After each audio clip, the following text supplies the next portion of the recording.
Jadi kalau bagi saya sebagai umat Islam ya, tidak bisa saya melepaskan daripada ajaran Islam kan. Saya punya calon, tidak menang ya saya tidak menyesal kok. Karena negara itu demokrasi, kita tidak memaksakan. Nah, cuman dalam ajaran Islam itu memilih pemimpin itu kan ada garisnya, ada aturannya pemimpin. Pertama, pilihlah pemimpin yang mencintai Allah dan dicintai oleh Allah, sesuai dengan Pancasila, ketuhanan yang Maha Esa, iya kan? Nah, tanda-tandanya orang yang mencintai Allah, orang yang menjalankan perintah Allah, menjauhi larangan Allah, itu tandanya cinta kepada Allah. Itu satu. Yang kedua, sifat-sifat tadi yang 4 itu. Pilih pemimpin yang siddiq, yang jujur. Apa ini bertentangan dengan Pancasila?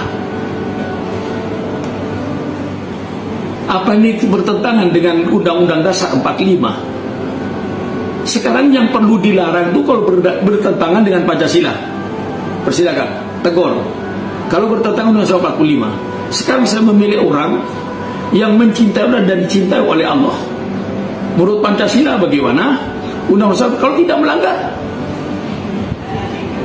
Pilihlah pemimpin yang siddiq. Apakah saya melanggar Pancasila? Apakah saya melanggar Undang-Undang Dasar 45? Pilihlah pemimpin yang amanah. Apakah saya melanggar Pancasila? Apakah saya melanggar Undang-Undang Dasar 45? Milih pemimpin yang tabligh, transparan sebenarnya itu kalau sekarang ini. Tabligh menyampaikan kebenaran, transparan.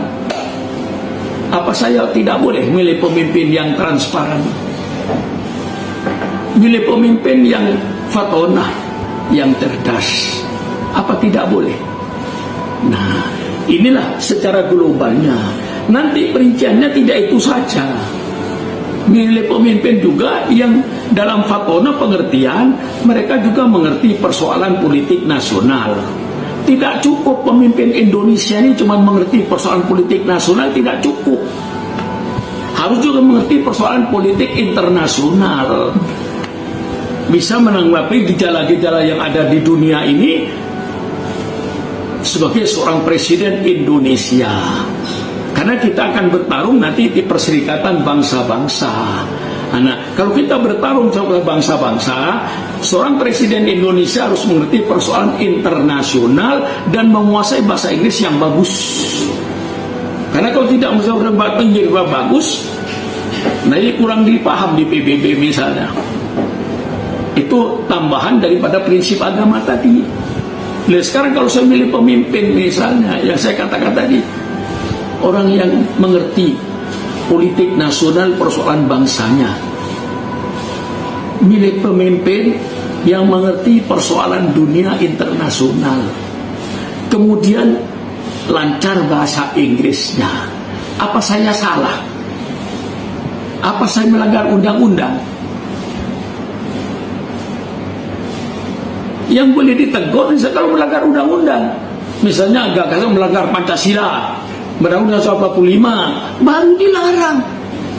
Nah, kalau tidak melanggar Undang-Undang Dasar 45, tidak melanggar apanya yang tidak dibolehkan. Nah, iya. Di sinilah yang namanya Bhinneka Tunggal Ika itu dipaham secara positif.